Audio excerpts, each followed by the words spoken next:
तो भाइयों राम राम। मैं अंशुल आपका अपने चैनल पर स्वागत करता हूं। तो जैसा कि पिछली बार के सिलेबस के हिसाब से 10-15 मार्क्स की जो हमारी साइंस थी देखने को मिली थी। तो साइंस में हमारे जो सब्जेक्ट है मेनली फिजिक्स, उसके बाद है केमिस्ट्री, एक है बायोलॉजी। तो जो हमारा मेनली ज़्यादा फोकस है जो बायोलॉजी का वेटेज ज़्यादा है, और उसके बाद है जो फिजिक्स का, और उसके बाद है केमिस्ट्री का।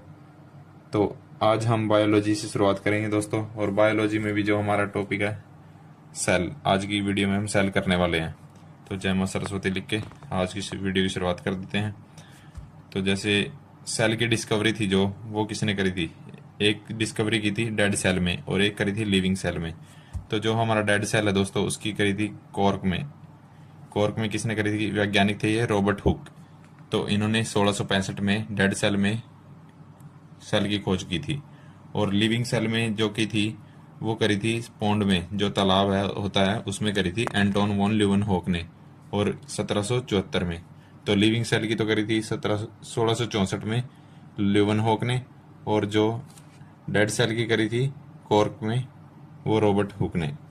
तो इसके बाद देखते हैं सेल थ्योरी। सेल थ्योरी जो दी गई थी तो वो दी थी स्लाइडन एंड स्वान। ये वैज्ञानिक थे स्लाइडन एंड स्वान। 1838 में ये थ्योरी दी गई थी। ये थ्योरी बोलती है जो all living organism are made up of cell, जो भी सभी जंतु हैं वो सेल से बने हुए हैं। तो सेल है जो, वो है fundamental and basic unit of life, जो हमारी जीवन के लिए सबसे मूलभूत वो है यूनिट है जो सेल होती है। तो एक वैज्ञानिक आए थे उसके बाद विरचाऊ। विरचाऊ ने 1855 में एक इन्होंने थ्योरी दी थी, एक ओमिनस सेलुलर थ्योरी। और इसमें कहा था उन्होंने न्यू सेल होती है ना जो, वो made up from the pre existing cell. जो नई सेल होती है वो प्री एग्जिस्टिंग, जो पहले से सेल होती है उसकी बनी होती है वो। तो फिर उन्होंने ये विरचाऊ ने थ्योरी दी थी ओमिनस सेलुलर थ्योरी। उसके बाद है जो हमारी सेल होती है वो दो तरह की होती है सेल। एक तो होती है यूनिसेलुलर, एक होती है मल्टी सेलुलर। यूनिसेलुलर होती है एक कोश की है, जो एक तरह की सेल के बने होते हैं। और मल्टी सेलुलर तरह तरह की सेल के बने होते हैं मल्टी सेलुलर। तो इसमें एक कोश के में देखेंगे, इसका एग्जाम्पल है जो क्लाइडेमोनास, और एक है यूग्लिना, अमीबा, पैरामीशियम। और मल्टी सेलुलर के बहुत सारे एग्जाम्पल हैं। तो ये केवल एक ही टाइप की सेल के बने होते हैं यूनिसेलुलर। इसके बाद है पार्ट्स ऑफ सेल। सेल के पार्ट्स हैं जो हमारे सेल मेम्ब्रेन, सेल वॉल। जैसे सेल मेम्ब्रेन होती है जो, वो अंदर वाली होती है, और जो आउटर कवरिंग होती है वो होती है सेल वॉल। ये प्लांट में देखने को मिलती है सेल वॉल। और जो है एनिमल में देखने को मिलती है, एनिमल में होती है ये अंदर वाली सेल मेम्ब्रेन। तो एक तो होते हैं सेल मेम्ब्रेन, सेल वॉल, और एक तो होता है साइटोप्लाज्म। साइटोप्लाज्म होता है जो अंदर का कोशिका द्रव्य होता है, ये होता है सेल साइटोप्लाज्म। ये बीच वाला न्यूक्लियस होता है बीच में, और ये होता है सेल, ये सेल मेम्ब्रेन होता है। तो इसके बीच में होता है जो, ये हमारा साइटोप्लाज्म। तो इसके बाद अंदर होता है जो बीच में सबसे अंदर होता है न्यूक्लियस। तो कोशिकांग होते हैं जो हमारे सेल और ऑर्गेनल्स, ये डिफरेंट फंक्शन को परफॉर्म करते हैं जो हम आगे देखने वाले हैं। तो इसके बाद आते हैं, सबसे पहले देख लेते हैं सेल मेम्ब्रेन। ये होता है कोशिका झिल्ली। कोशिका झिल्ली होती है outer layer of the cell. Cell membrane की आउटर लेयर होती है ये। और इसका काम क्या होता है? मेनली शेप प्रोवाइड करना। सेल मेम्ब्रेन का काम होता है शेप प्रोवाइड करना। और ये होती है जो सी अंदर वाली होती है ये सेल मेम्ब्रेन, ये होती है लिविंग होती है ये, और एक शेप प्रोवाइड करती है। और ये होती है सेमी परमिएबल, जैसे कुछ को अलाउ करने देती है, ये अंदर आने देती है, कुछ को अंदर नहीं आने देती है। तो सेल मेम्ब्रेन बनी होती है जो, ये भी पूछा जाता है, इंपॉर्टेंट है। सेल मेम्ब्रेन किसकी बनी होती है? तो ये 50% प्रोटीन होता है इसमें, और 50% होता है लिपिड। लिपिड बोले तो वसा। और कौन सा होता है ये लिपिड? फॉस्फोलिपिड। इसके बाद एक टर्म आती है ओस्मोसिस। ओस्मोसिस में क्या होता है? हमारा हाई कंसंट्रेशन से लो कंसंट्रेशन की ओर होता है, मूव करते हैं ये ओस्मोसिस। और ये कंसंट्रेशन किसका होता है? पानी का।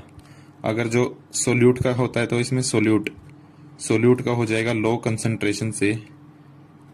Concentration to high concentration. और ओस्मोसिस भी कैसा, सेमी परमिएबल, जैसे हमारी सेल मेम्ब्रेन थी सेमी परमिएबल, आधे को जाने देती थी आधे को नहीं जाने देती थी।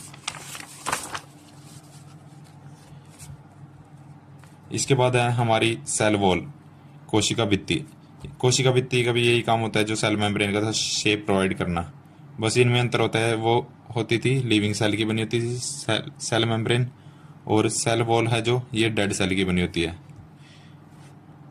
ये फुली परमिएबल होती है, वो सेमी परमिएबल थी। सेल वॉल है जो बाहर वाली, ये है फुली परमिएबल, और जो अंदर वाली थी सेल मेम्ब्रेन, ये है सेमी परमिएबल।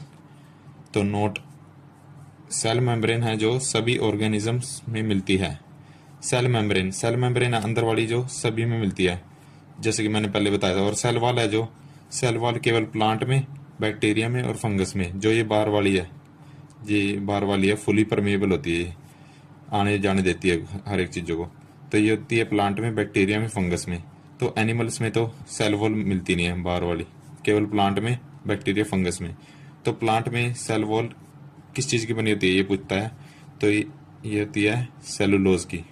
और बैक्टीरिया में किसकी होती है, पेप्टिन की भी बोल देते हैं, या पेप्टिडोग्लाइकेन, ठीक है। और इसके बाद है दोस्तों फंगस में भी होती है, फंगस में बनी होती है ये काइटिन की। आपको 3 याद रखने, प्लांट्स, बैक्टीरिया और फंगस। और किस किस चीज़ की बनी होती है, प्लांट्स में सेलुलोज, और बैक्टीरिया में है पेप्टिन, पेप्टिडोग्लाइकेन, और फंगस में है काइटिन की, ठीक है। काइटिन एक तरह की शुगर होती है, शुगर। तो अगला होता है, जैसे एक है वायरस में पूछते हैं, जैसे काफ़ी इंपॉर्टेंट क्वेश्चन है ये भी। वायरस में ना तो सेल वॉल होती है ना सेल मेम्ब्रेन होता है, ठीक है दोस्तों। ये जैसे लिविंग सेल होती है ना, उसमें उसके अंदर जाके फिर होता है ये, फिर लिविंग हो जाता है ये। वैसे नॉन लिविंग है वायरस, नॉन लिविंग। आता है न्यूक्लियस, जो केंद्रक भी कहते हैं हम। ये होता है बिल्कुल सेंटर में, सेल के सेंटर में होता है। इसको कहते हैं ब्रेन ऑफ द सेल, और ये करता है control the activity of the cell. Cell की एक्टिविटी को कंट्रोल करता है ये। इसकी डिस्कवरी की थी किसने, रॉबर्ट ब्राउन ने, सेल की। और न्यूक्लियस की डिस्कवरी की थी रॉबर्ट ब्राउन ने, और सेल की करी थी रॉबर्ट हुक ने। और कैसे, डेड सेल में। जो हमारा लिविंग सेल था उसकी करी थी एंटोन वॉन ल्यूवेनहॉक ने। तो एक हमारा होता है क्रोमैटिक मटेरियल, जो जेनेटिक उसका होता है क्रोमैटिक मटेरियल। ये किससे बना होता है, ये होता है क्रोमोसोम से बना। क्रोमोसोम होते हैं हमारे गुणसूत्र, ये होते हैं पेयर्स में एग्जिस्ट करते हैं। ये गुणसूत्र होते हैं हमारे जो पेयर्स में एग्जिस्ट करते हैं। ये होते हैं हमारे 23 पेयर होते हैं, एक पेयर में 2, जैसे तो 46 क्रोमोसोम्स हो जाएंगे हमारे। क्रोमोसोम्स बने होते हैं, जैसे पूछा जाता है, ये इंपॉर्टेंट है, क्रोमोसोम किसके बने होते हैं, डीएनए के और प्रोटीन के, ठीक है दोस्तों। और प्रोटीन भी इसमें होता है, हिस्टोन नामक प्रोटीन होता है इसमें, क्रोमोसोम में। तो इसके बाद है साइटोप्लाज्म जो हमने देखा था, न्यूक्लियस और सेल मेम्ब्रेन के बीच में साइटोप्लाज्म होता है, कोशिका द्रव्य बोल देते हैं जिसे। ये सेल मेम्ब्रेन व न्यूक्लियस के बीच में का क्षेत्र है, जो बता दिया मैंने, सेल मेम्ब्रेन और न्यूक्लियस के बीच में कोशिका द्रव्य। ये होता है जेली लाइक स्ट्रक्चर होता है ये। और इसके बाद देख लेते हैं हम कोशिका अंग, जो उनसे कोशिका के अंग होते हैं जो डिफरेंट एक्टिविटी को परफॉर्म करते हैं। जैसे होता है, एक होता है माइटोकॉन्ड्रिया, क्लोरोप्लास्ट, एंडोप्लाज्मिक रेक्टिकुलम होता है, इसमें के भी 2 होते हैं। जैसे स्मूथ होता है एंडोप्लाज्मिक रेक्टिकुलम, और एक होता है रफ। इसके बाद होता है गोल्जी बॉडी होता है, ये प्रोडक्शन में हेल्प करता है। एक होता है लाइसोसोम, जिसे suicidal bag of the cell भी बोलते हैं। एक होता है राइबोसोम, ये प्रोटीन के संश्लेषण में मदद करता है, प्रोटीन संश्लेषण, सिंथेसिस, प्रोटीन का निर्माण करने में राइबोसोम मदद करता है। इसके बाद होता है, एक होता है वैक्यूल्स, एक होता है न्यूक्लियस। पहले बात कर लेते हैं माइटोकॉन्ड्रिया की। माइटोकॉन्ड्रिया होता है एनर्जी मिलती है इससे सेल को, और एटीपी की फॉर्म में मिलती है ये एनर्जी, एटीपी की फुल फॉर्म भी पूछ लेते हैं, एडिनोसिन ट्राइफॉस्फेट। और ये माइटोकॉन्ड्रिया होता है, काफ़ी बार एग्जाम में आता है, power house of the cell बोलते हैं, जैसे ब्रेन ऑफ द सेल बोलते हैं न्यूक्लियस को, इसी तरह power house of the cell बोलते हैं माइटोकॉन्ड्रिया को। एटीपी होता है, एटीपी की फॉर्म में एनर्जी होती है इसमें, ठीक है। Energy currency of the cell बोलते हैं एटीपी को, ठीक है। और इसका माइटोकॉन्ड्रिया का साइज भी पूछ लेते हैं कभी कभी, 0.5 से 1 माइक्रोमीटर तक इसका साइज देखने को मिलता है। माइटोकॉन्ड्रिया में 2 लेयर मिलती है, अब ये ज़रूरी नहीं कि भाई कौन कौन सी है, तो 2 लेयर इतना याद रखो कि भी इसमें 2 लेयर होती है। तो इसके बाद आते हैं एंडोप्लाज्मिक रेक्टिकुलम। इसके भी 2 टाइप होते हैं, एक तो स्मूथ एंडोप्लाज्मिक रेक्टिकुलम, एक होता है रफ एंडोप्लाज्मिक रेक्टिकुलम। इसका मेन फंक्शन होता है प्रोडक्शन एंड ट्रांसपोर्टेशन में हेल्प करना, ट्रांसपोर्टेशन में और प्रोडक्शन में हेल्प। और इसमें होते हैं जैसे स्मूथ एंडोप्लाज्मिक और रफ एंडोप्लाज्मिक। स्मूथ क्या करता है, फैट एंड लिपिड का सिंथेसिस करता है, और रफ होता है जो राइबोसोम के कारण रफ है ये, और ये करता है प्रोटीन का निर्माण। रफ है ना, इसीलिए प्रोटीन का निर्माण करेगा। और जो सा स्मूथ वाला है वो फैट और लिपिड का सिंथेसिस उनको बनाने में मदद करेगा। इसके बाद है जो स्मूथ वाला है, जो फैट और लिपिड का तो सिंथेसिस करता ही है, एक डिटॉक्सिफिकेशन में भी हेल्प करता है ये, डिटॉक्सिफिकेशन में। नेक्स्ट है गोल्जी अपरेटस। गोल्जी अपरेटस है जैसे, इसका काम होता है पैकेजिंग एंड डिस्पैचिंग का काम करता है ये, जो मेनली पैकेजिंग करना सेल की और डिस्पैच करके दूसरी जगह ले जाना। तो इसी कारण इसे post office of the cell भी बोल देते हैं। जैसे अपना था power house of the cell, ये था माइटोकॉन्ड्रिया। ठीक है, energy currency of the cell ATP, ये आपको याद होने चाहिए टिप्स पर। गोल्जी अपरेटस था जैसे, इसमें लाइसोसोम का निर्माण होता है। लाइसोसोम होती है हमारी suicidal bag of the cell, इसमें ही गोल्जी अपरेटस में ही होता है ये लाइसोसोम का निर्माण। तो लाइसोसोम होता है वेस्ट डिस्पोजल, जो हमारे वेस्ट डिस्पोजल होते हैं ना सेल के, waste disposal of the cell, तो ये लाइसोसोम में चले जाते हैं। इसे suicidal bag of the cell भी बोलते हैं। ठीक है दोस्तों, इसके बाद आता है राइबोसोम। राइबोसोम होता है जो, इसका मेन फंक्शन होता है प्रोटीन के निर्माण में मदद करना। तो इसकी खोज पूछी जाती है, इसकी खोज किसने करी थी? इसकी खोज करी थी जॉर्ज ई पैलेड नाम का वैज्ञानिक था एक, उसने इसकी खोज करी थी, जॉर्ज ई पैलेड। इसके बाद है नेक्स्ट कोशिकांग है जो हमारा सेंट्रोसोम। इसका मेन एक ही काम होता है सेल डिवीज़न में हेल्प करना, सेल डिवीज़न में हेल्प सेंट्रोसोम का। वैक्यूल्स है जो हमारे ये होते हैं जो सेल को रिजिडिटी और टर्जिडिटी प्रदान करते हैं, कि भाई उनको रिजिडिटी कठोरतापन बनी रहे, उसमें टर्जिडिटी प्रदान करते हैं। ये परमानेंटली तो पाए जाते हैं प्लांट्स में, और टेम्परेरी है जो एनिमल्स में। तो दोस्तों प्लास्टिड को बोल देते हैं लवक। ये केवल प्लांट्स में देखने को मिलता है, और एनिमल्स में नो प्लास्टिड होता है, एनिमल्स में नहीं पाया जाता प्लास्टिड। तो प्लास्टिड भी जैसे 3 तरह के होते हैं, 3 टाइप्स के। एक तो होता है क्लोरोप्लास्ट, एक होता है क्रोमोप्लास्ट, एक होता है ल्यूकोप्लास्ट। क्लोरोप्लास्ट होता है जैसे क्लोरो नाम से पता है, क्लोरो का मतलब होता है ग्रीन, क्लोरोफिल पाया जाता है इसमें। तो फिर ये होता है फोटोसिंथेसिस में हेल्प, फूड सिंथेसिस में हेल्प करता है, जैसे फूड बनाने में हेल्प करता है, फूड बनाने में हेल्प।